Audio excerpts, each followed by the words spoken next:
Assalamualaikum warahmatullahi wabarakatuh. Waalaikumsalam. Selamat siang dan salam sejahtera. Bapak Ibu serta undangan baik yang mengikuti acara ini secara luring maupun daring yang berbahagia.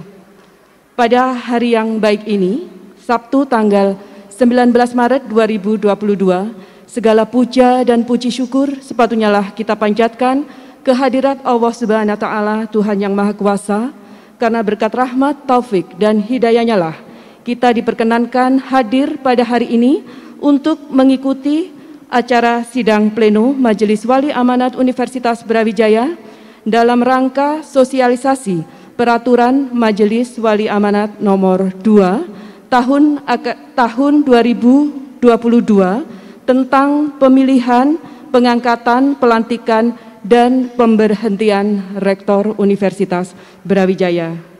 Selanjutnya marilah kita ikuti bersama sambutan yang akan disampaikan oleh Ketua Majelis Wali Amanat Universitas Brawijaya sekaligus akan membuka secara resmi sidang pleno Majelis Wali Amanat Universitas Brawijaya. Kepada yang terhormat Profesor Dr. Muhajir Effendi MAP, disilakan. Hadirin sekalian yang berbahagia, Peraturan Majelis Wali Amanah Universitas Brawijaya atau MWA UB tahun 2022 merupakan amanah dari Peraturan Pemerintah nomor 108 tahun 2021, yaitu tentang Perguruan Tinggi Negeri Badan Hukum Universitas Brawijaya atau PTNBH UB. Sidang pleno ini menjadi awal pelaksanaan mandat kepada Ketua Pemilihan Rektor yang diduduki oleh Ketua Senat Akademik Universitas sebagaimana ketentuan dalam PP nomor 108 tahun 2021. Sidang pleno MWA dilaksanakan hari ini dengan mempertimbangkan beberapa hal. Di antaranya adalah hari ini bertepatan dengan pengukuhan guru besar di Universitas Brawijaya. Kegiatannya menghadirkan seluruh sivitas akademika bersama dengan anggota Majelis Wali Amanah sehingga MWA dapat diperkenalkan secara resmi di dalam momentum ini, karena kita juga semua kemarin ada kesepakatan dari anggota MWA ini ingin hadir, tidak boleh satupun yang absen untuk bisa mengenalkan diri, dan ini adalah momentum yang paling mungkin untuk bisa kita laksanakan setelah beberapa orang yang selama ini super sibuk seperti Prof. Mahfud, ada Prof. Erani, ada Sekjen Kementerian PUPR terutama yang paling sibuk. Karena itu kita pastikan harus bisa hadir sehingga pada siang hari inilah saya kira momentum yang tepat untuk kita bisa saling mengenal, saling lebih tahu lebih jauh, mengenal lebih jauh agar kita bisa bekerja sama dengan baik, kompak, dan betul-betul memiliki komitmen kuat untuk memajukan Universitas Brawijaya ini. Bapak Ibu sekalian yang berbahagia, pada kesempatan ini saya ingin mengingatkan bahwa Majelis Wali Amanah adalah merupakan organ universitas yang bertanggung jawab untuk menyusun, merumuskan, menetapkan, memberikan pertimbangan pelaksanaan, hingga melaksanakan pengawasan di bidang non-akademik. Sekali lagi, jadi bidangnya adalah non-akademik. Tentunya ini merupakan tugas besar yang harus dilaksanakan dengan penuh tanggung jawab. Salah satu tugas MWA yang harus segera dilaksanakan adalah pemilihan rektor. Karena Prof. Nufil akan mengakhiri masa pengabdiannya pada bulan Juni. Tugas ini tidak terberhenti di sini, tapi MWA juga harus melakukan penilaian atas kinerja rektor, terutama yang bersifat non-akademik. Bahkan harus mengatasi masa permasalahan yang tidak dapat diselesaikan oleh rektor dan senat akademik universitas. Dalam hal ini, sekali lagi saya berharap agar seluruh anggota MWA dapat menjalankan amanah dengan sebaik-baiknya. Bapak Ibu sekalian, Sivitas Akademika Universitas Brawijaya yang saya muliakan, Rektor selain Majelis Wali Amanah dan Senat Akademik Universitas adalah merupakan organ utama yang menjadi motor penggerak universitas. Untuk itu, seorang rektor hendaknya menjadi sosok pemimpin yang memiliki komitmen paling kuat di antara yang ada dan memiliki visi yang tajam, jauh ke depan, dan misi yang betul-betul bisa dilaksanakan penuh amanah dari Universitas Brawijaya ini. Dan tentu saja berkaitan dengan pelaksanaan, penyelenggaraan, dan pengelolaan universitas dengan standar-standar baku sebagai sebuah birokrasi modern dan bervisi atau memiliki giroh akademik. Seorang rektor tidak hanya berperan sebagai pemimpin, namun juga harus memiliki orientasi pada pelayanan. Dan ini saya kira kita sudah semuanya tahu, orientasi pada pelayanan pelanggan atau customer service orientation adalah merupakan kemampuan untuk melayani dengan mengandalkan profesionalisme yang dimiliki atas dasar misi organisasi yang diemban untuk mendapatkan kepuasan, kepercayaan, dan pengakuan dari para pelanggan. Pelanggan dalam hal ini adalah seluruh sivitas akademika dan mitra universitas. Dalam konteks proses kegiatan akademik tentu saja juga yang tidak kalah penting peranan dari orang tua mahasiswa. Karena itu ada 3 elemen yang harus saling bersinergi, yaitu pimpinan universitas, orang tua, dan mahasiswa. 3 elemen inilah yang harus betul-betul membangun hubungan yang intens demi untuk terwujudnya cita-cita yang diemban oleh Universitas Brawijaya ini. Bapak Ibu sekalian, Universitas Brawijaya sebagai PTNBH pada hakikatnya merupakan suatu organisasi baru dengan tatanan baru yang sebenarnya belum semua orang atau komponen kampus dapat memahami dan menyesuaikan diri dengan tuntutan dan aturan baru PTN Mandiri tersebut. Demikian Bapak Ibu sekalian, mudah-mudahan apa yang saya sampaikan bisa dijadikan pedoman kita bersama. Bismillah, marilah kita kompak untuk memajukan Universitas Brawijaya yang kita cintai, kita banggakan. Assalamualaikum warahmatullahi wabarakatuh. Bismillahirrahmanirrahim. Maka sidang pleno Majelis Wali Amanah Universitas Brawijaya yang pertama dengan ini saya nyatakan resmi dibuka.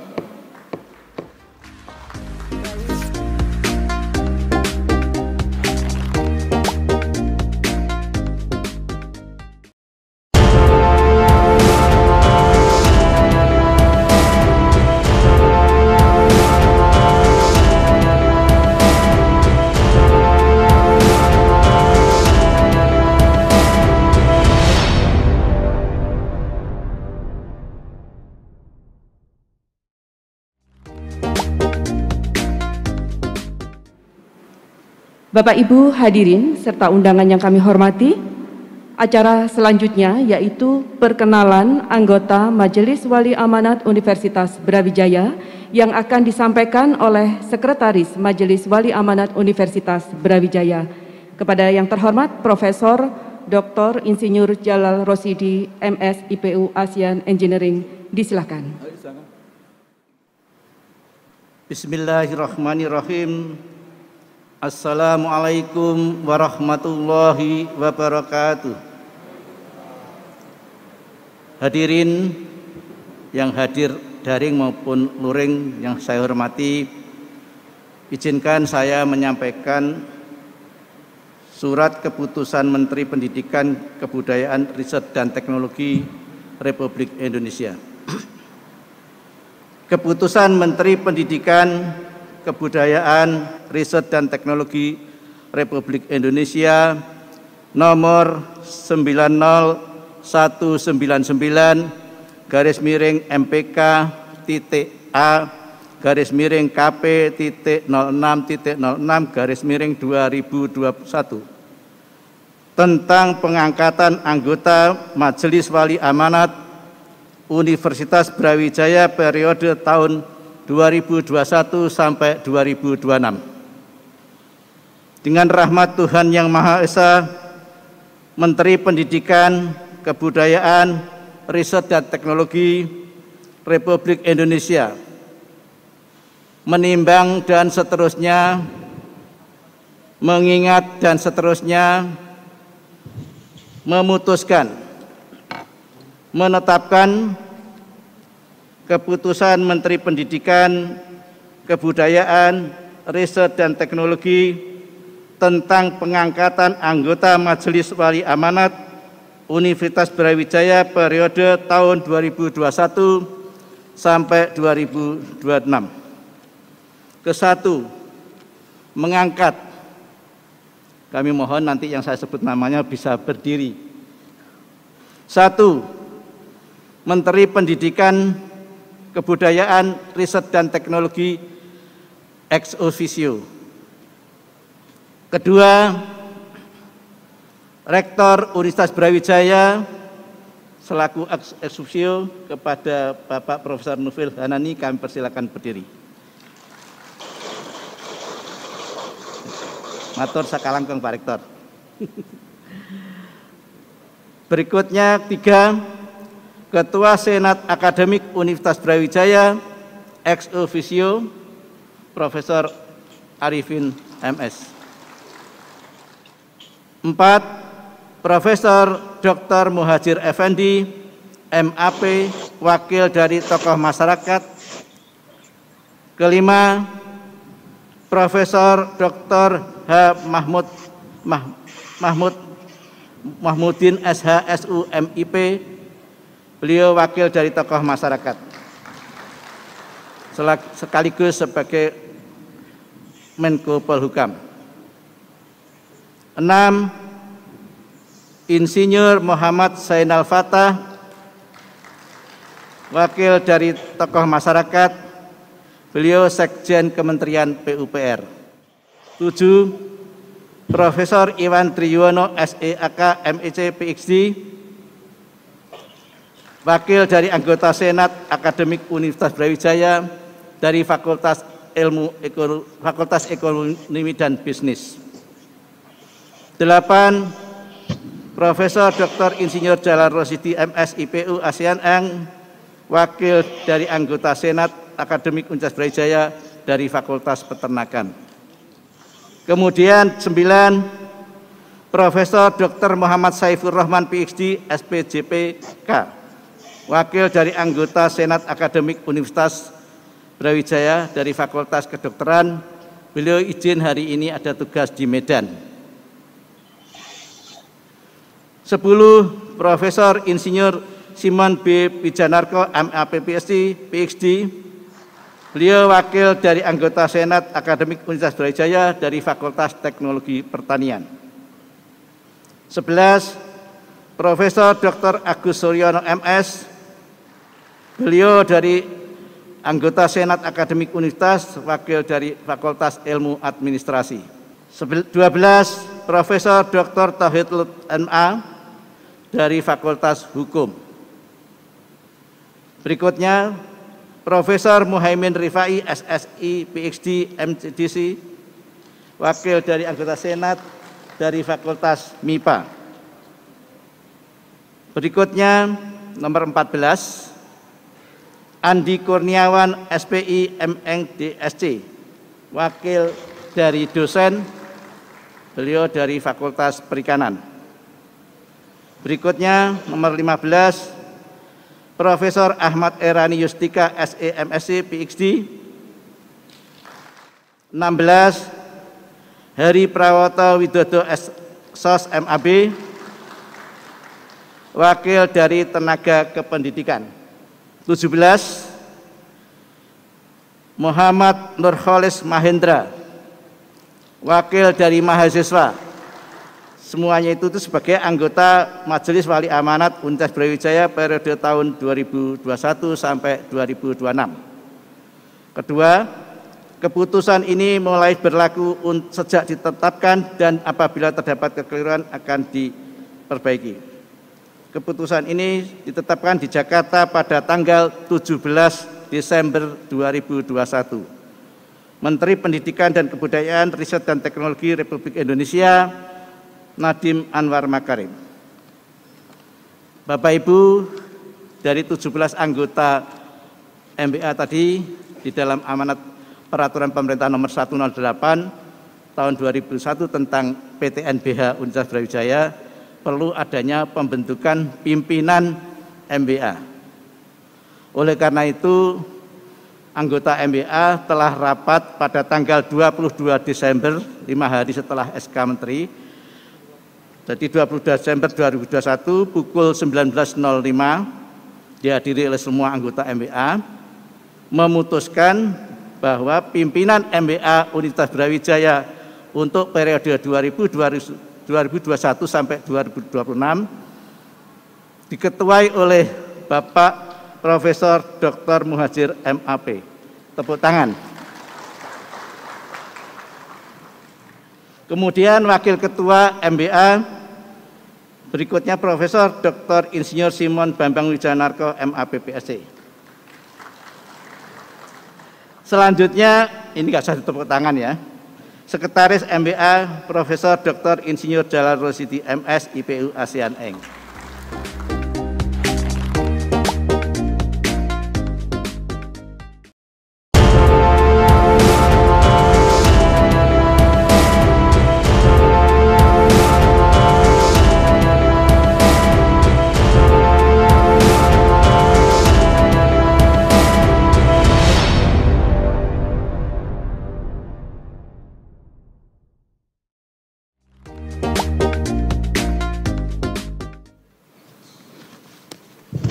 Bismillahirrahmanirrahim. Assalamualaikum warahmatullahi wabarakatuh. Yang terhormat Bapak Profesor Muhajir Effendi selaku Ketua, serta para anggota Majelis Wali Amanat. Nah, karena saya diminta sambutan, saya ingin menyampaikan hal-hal sebagai berikut. Satu, kita semua dari Majelis Wali Amanat bersama seluruh instrumen-instrumen yang ada di Universitas Brawijaya ini, yaitu rektor, dekan, senat, dewan guru besar, lembaga kemahasiswaan dan sebagainya. Mari tata Universitas Brawijaya ke depan ini untuk menyongsong Indonesia Emas tahun 2045.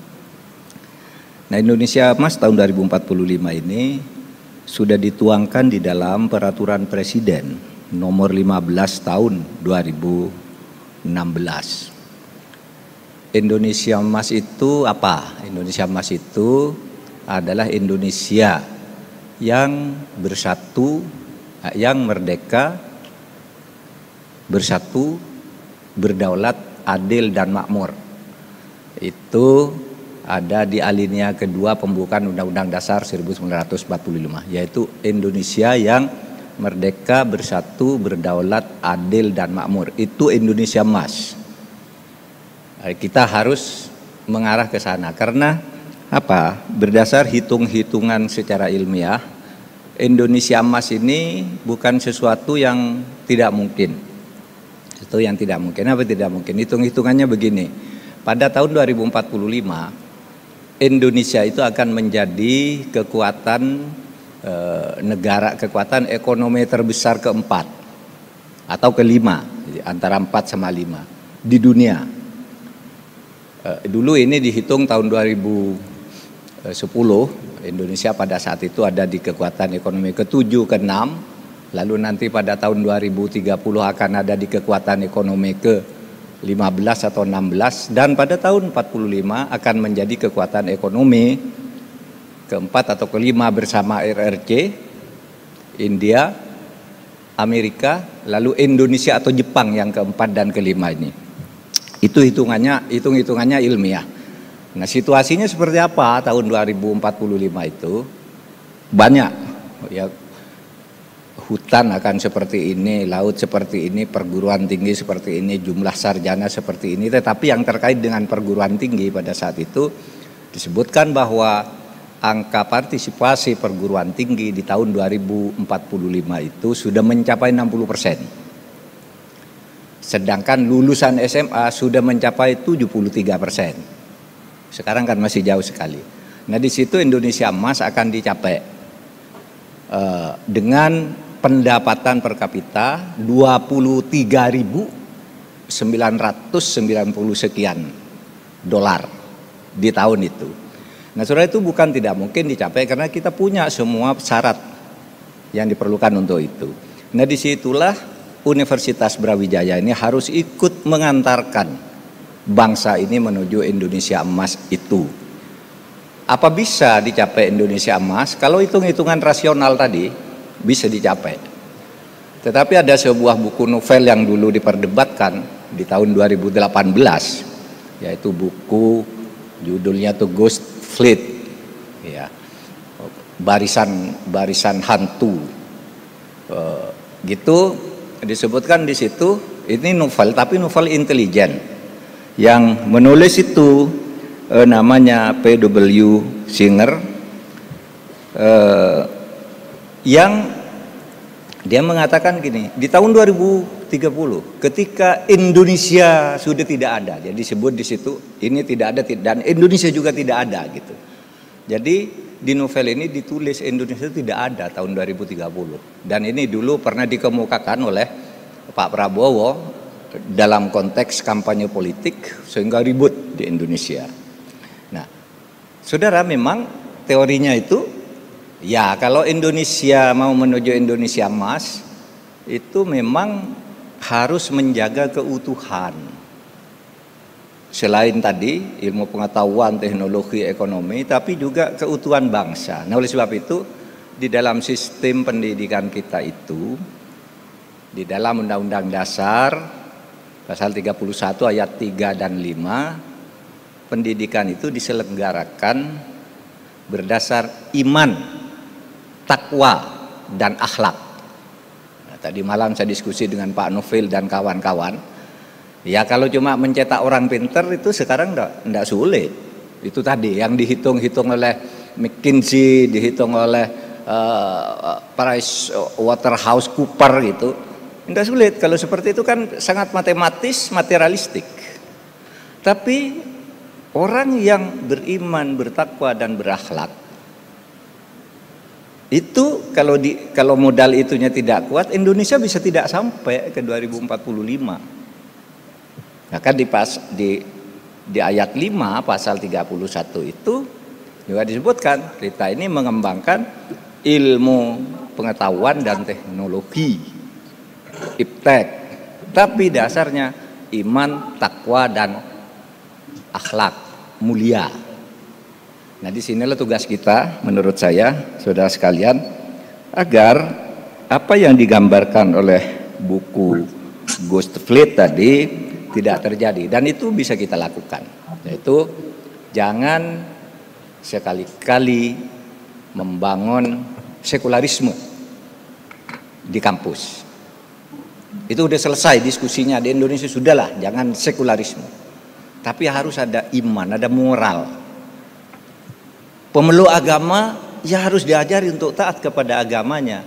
Tetapi di dalam prakteknya di negara Pancasila itu konsepsinya adalah moderasi beragama, wasatiyah. Kalau dalam Islam itu namanya wasatiyah. Walaqad ja'alnakum ummatan wasato. Kamu umat Islam sudah saya ciptakan menjadi umat tengah. Wasatiyah itu apa itu? Adil. Wasatiyah adil, tasamuh, jujur. Tasamuh itu toleran terhadap perbedaan, dan nanti bersatu dalam kesatuan bangsa, insya Allah tercapai Indonesia Emas itu. Melihat reputasi UB selama ini yang pemeringkatannya tadi sudah disebutkan oleh Pak Rektor saat pengukuhan guru besar, saya optimis UB bersama kita semua dan Majelis Wali Amanat tentu akan mendukungnya untuk ikut mengantarkan Indonesia menuju Indonesia Emas. Assalamualaikum warahmatullahi wabarakatuh.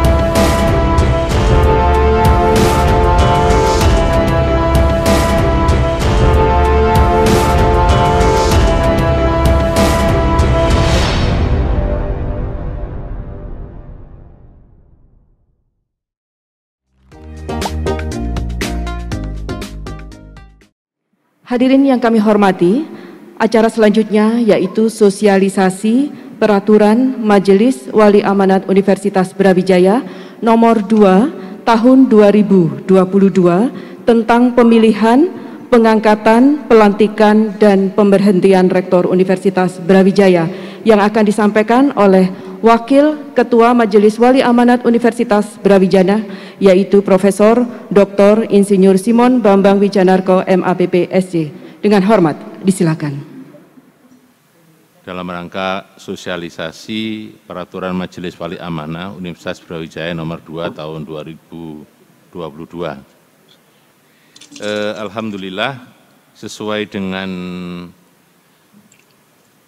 PP nomor 108 2021 mengamanatkan bahwa materi sosialisasi itu disampaikan paling tidak atau paling lambat 3 hari sebelum sidang pleno ini, 3 hari sebelum pleno. Jadi kalau tidak salah saya menerima sebagai anggota Senat Akademik UB itu hari Rabu. Jadi itu para anggota Senat Akademik Universitas Brawijaya sudah menerima soft copy-nya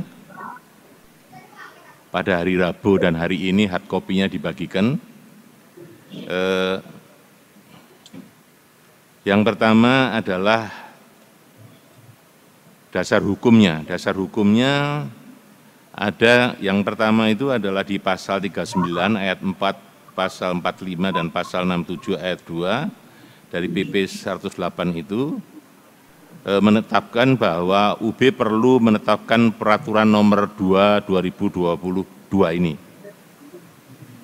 Kemudian mengingatnya ada 4 poin di sana, Undang-Undang nomor 2 tahun 2012 tentang perguruan tinggi, kemudian PP nomor 4 tahun 2014 tentang penyelenggaraan dan pengelolaan PT, kemudian yang ketiga PP nomor 108 tahun 2001 tentang pemilihan, pengangkatan, pelantikan, dan pemberhentian rektor.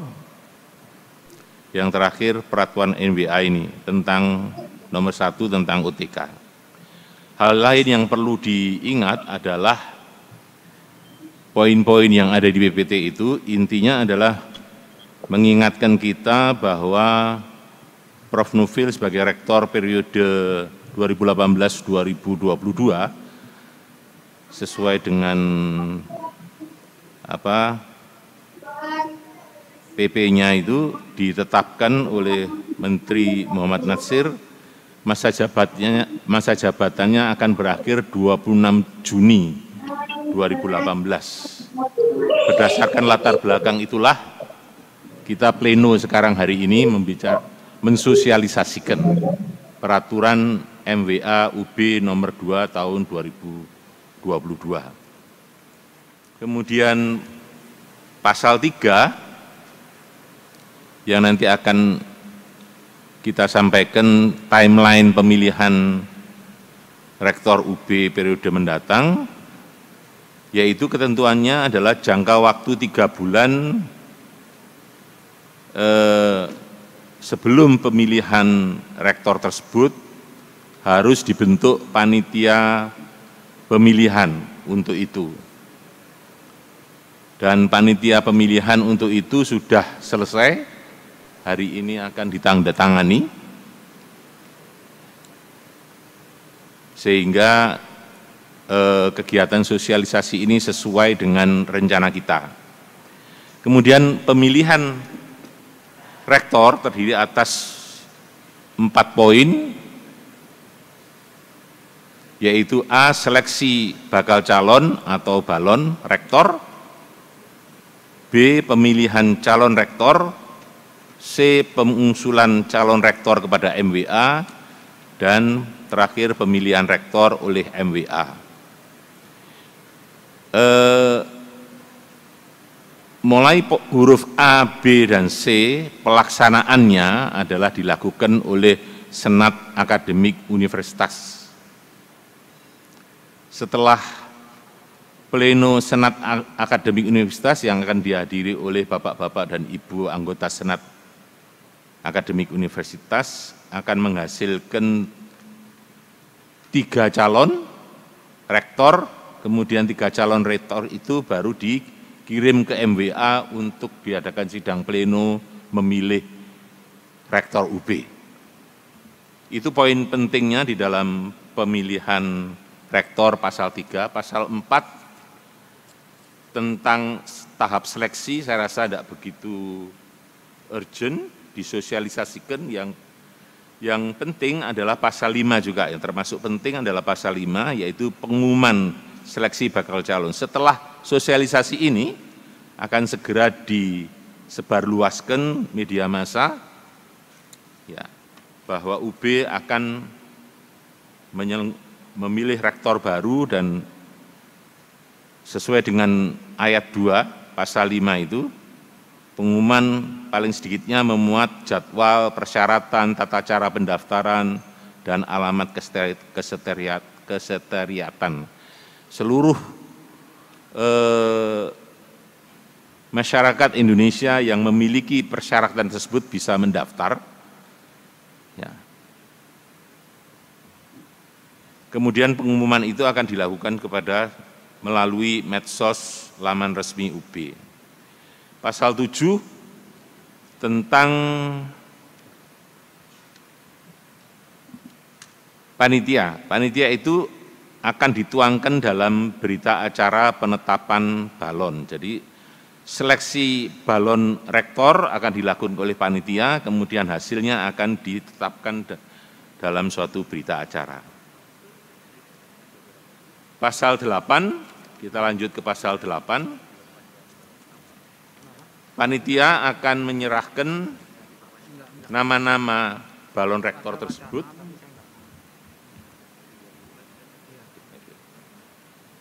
paling lambat 2 kali 24 jam sejak penetapan hasil seleksi administrasi. Setelah itu, SAU akan mengumumkan nama bakal calon rektor yang lolos administratif.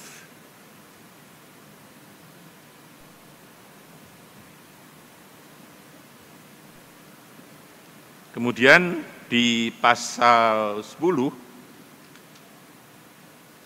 akan dilakukan kampanye bakal calon rektor.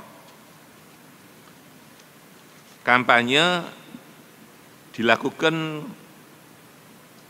secara tanya jawab dengan tim panelis.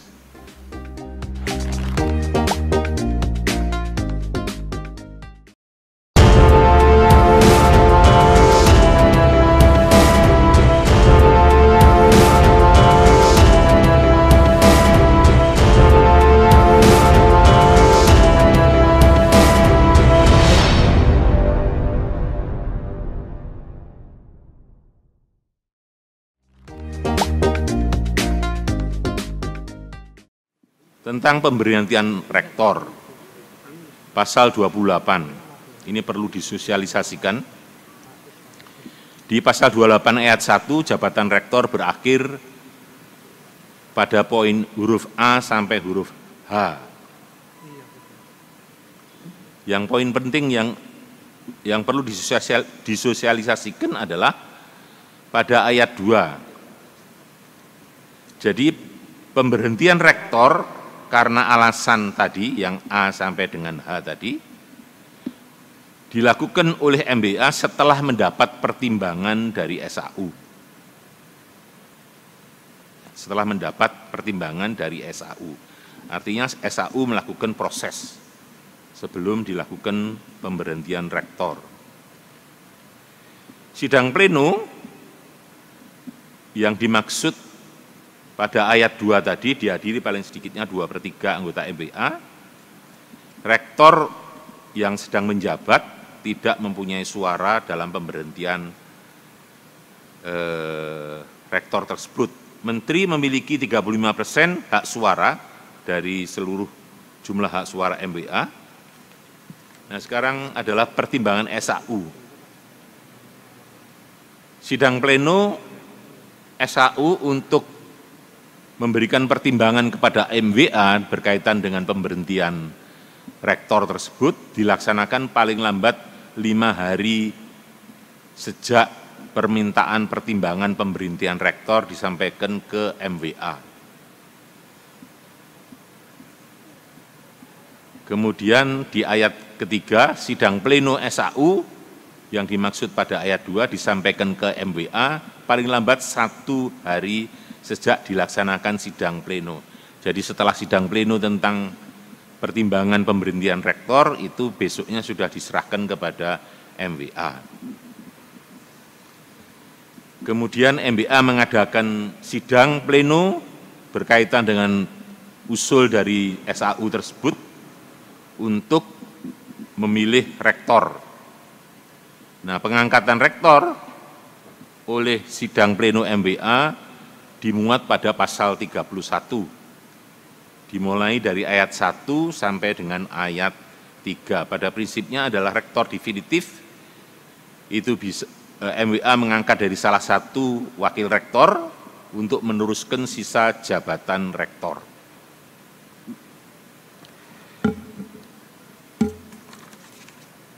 Itu poin-poin pentingnya. Kemudian panitia pemilihan, monggo Bapak Ibu bisa membaca di pasal 33, tugas panitia pemilihan bisa dibaca pada pasal 34. Yang terakhir pasal 35, peraturan ini berlaku sejak ditetapkan 4 Maret 2022.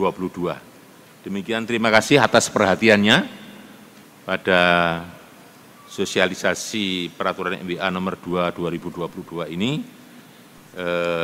Akan dilanjutkan, saya kembalikan kepada pembawa acara.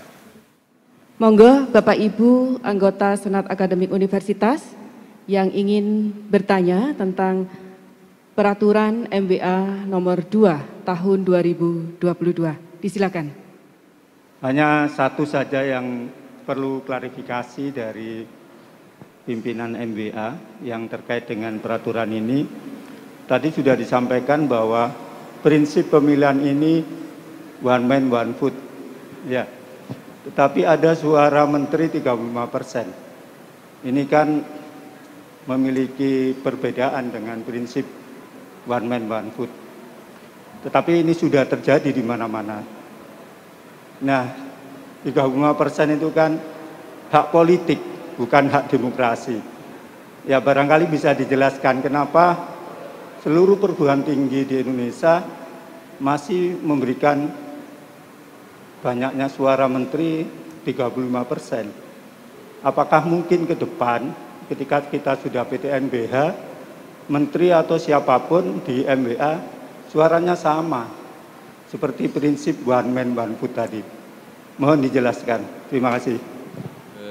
Terima kasih atas pertanyaannya. Yang pertama dari Prof. Rahmat Safaat, suara menteri 35. Seingat saya itu amanat dari PP 108. Kita kan PP 108 itu menjadi dasar hukum dibuatnya PP peraturan MWA nomor 2. Jadi kita dasar hukumnya itu sehingga dalam membuat peraturan MWA tentang pilihan rektor ini ya suara menteri 35%. Alasannya di situ. Jadi alasannya dasar hukumnya menggunakan PP nomor 108. Hanya pasal berapa ayatnya yang saya tidak sama. Namun idenya anunya begini. Bukan idenya ya. Kenapa kok suara menteri itu 35%? Karena dia merupakan wakil daripada pemerintah, gitu, wakil daripada pemerintah. Karena kenapa wakil? Karena aset perguruan tinggi di Indonesia kan milik pemerintah, gitu. Itu menurut logika berpikirnya. Jadi asetnya UB ini atau PTNBH yang lain kan milik pemerintah, itu bukan lepas. Nah, kemungkinan mungkin anggota MWA yang lain bisa membantu saya. supaya tidak mungkin lepas daripada, kan pemerintah itu sebagai regulator ya, mengarahkan. Kalau itu diberi kebebasan penuh, maka ada kemungkinan, mungkin ya, tapi saya bisa salah, ada kemungkinan akan menyimpang daripada arahan daripada pemerintah. Sementara itu mungkin yang bisa saya jawab. Karena kita walaupun sudah PTNBH, sudah mandiri di dalam pengelolaannya, justru aset yang diberikan oleh pemerintah ini kan harus diberi tanggung jawab ya. Bertanggung jawab, justru tidak melawan kepada pemerintah yang ada gitu. Tetapi bagaimana aset yang diberikan oleh pemerintah itu bisa dimanfaatkan semaksimal mungkin untuk kemasyarakatan dari masyarakat Indonesia secara keseluruhan. Oleh sebab itu tadi salah satu pidato dari pesan Bapak Ketua MWA kan bagaimana UB itu bisa memberikan beasiswa ya kepada masyarakat ini yang kurang mampu supaya UB bisa menyisihkan dana abadi, dan itu merupakan salah satu bukti bahwa UB bertanggung jawab secara kelembagaan atas aset yang sudah dihibahkan kepada UB untuk dikelola secara mandiri.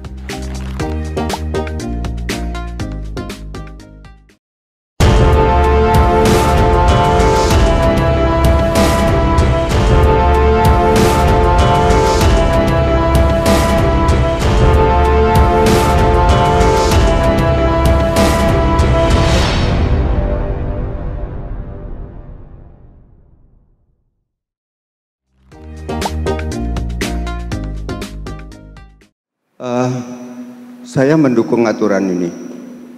Hanya ada satu hal yang perlu diklarifikasi, bahwa calon rektor itu harus lektor kepala dan harus dosen, minimal lektor kepala. Berarti ini membuka peluang bahwa rektor itu tua. Jadi tidak bisa rektor itu masih muda, dan tidak bisa kalau dia tidak pernah pengalaman menjadi dosen. Padahal tadi saya dengar dari Pak Mahfud tentang Indonesia Emas, generasi itu kan perlu ada regenerasi yang jelas. Saya hanya mohon klarifikasi aja, mengapa harus dosen? Mengapa harus lektor kepala? Terima kasih. Ya, terima kasih. Assalamualaikum warahmatullahi wabarakatuh. Ini mungkin pemahaman saya yang salah atau bagaimana. Di pasal 23, pasal 23 itu mengatakan rektor terpilih memiliki suara lebih dari 50%. Lah, ini kan calonnya ada 3. Seandainya yang nomor 1 itu masih mendapatkan 40%. Karena di ayat 2 ini tidak ada penjelasan seperti itu, hanya ada kalau suaranya sama. Ya mungkin saya memahami yang salah atau ada ayat yang kelewat. Saya kira itu saja. Terima kasih. Assalamualaikum warahmatullahi wabarakatuh. Terima kasih Pak. Tadi sudah dijawab dengan baik, tapi saya ingin menambah sedikit. Satu, kalau rektor itu harus lektor kepala berarti harus tua. Ya. Enggak, karena sekarang yang lektor kepala masih di bawah 40 itu banyak. Bisa, anak muda bisa, asal sudah doktor kan. Doktor, lektor kepala banyak sekarang. Itu satu, jadi itu enggak masalah. Apakah harus dosen? Yaitu spesifikasi persyaratan, karena ini akademik. Kan universitas itu tahu rumah besar. Lalu di sini ada MBA-nya, ada senatnya. Lalu yang spesifik ngurusi akademik, itu rektor kan. Nah oleh sebab itu lalu diberi persyaratan khusus, ya harus dosen dong, karena rektor. Kira-kira pikirannya begitu. Orang bisa tidak setuju, bisa tidak, tapi pikirannya begitu. Kayak kalau menjadi kepala sal penyakit dalam kan harus dokter spesialis penyakit dalam, jangan dokter olahraga diletakkan di situ, kan gitu. Sama dengan ini kira-kira pikirannya. Nah begini, memang pasal 23 yang Bapak tanyakan itu kemungkinan bisa terjadi. Dalam hal pemungutan suara menghasilkan seorang rektor dengan memperoleh jumlah suara lebih dari 50%, calon rektor tersebut menjadi rektor terpilih. Oke lah, ada 10, satu dari 50%, yang lain lewat. Tapi kalau misalnya bagaimana kalau terjadi 3 calon, yang satu dapat 40, satu dapat 35, satu dapat 25, belum 50%. Siapa yang mau jadi? Kan harus diulang.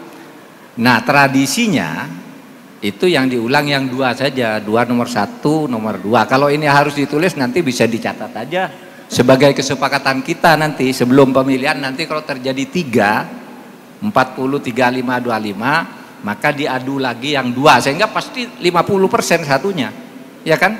Kan 100% bagi 2. Kalau tetap 2 juga, nah ini satu lagi, sama-sama 50, calonnya 2. Sama-sama 50%, diulang tetap aja itu. Nah itu juga perlu kesepakatan sebelumnya, tapi tidak perlu merombak peraturan ini. Saya kira bisa ditetapkan sebagai kesepakatan sebelum pemungutan suara kalau situasinya dipandang, oh ini nanti akan bisa terjadi begini nih, gitu. Disepakati sebelumnya, sebelum pemungutan suara agar tidak deadlock. Gimana kalau sudah diulang 3 kali, 4 kali kok masih sama saja, misalnya diserahkan kepada ketua MWA untuk memilih salah satunya, kan gitu misalnya. Nggak usah dibawa ke menteri yang begitu lama nanti malahan.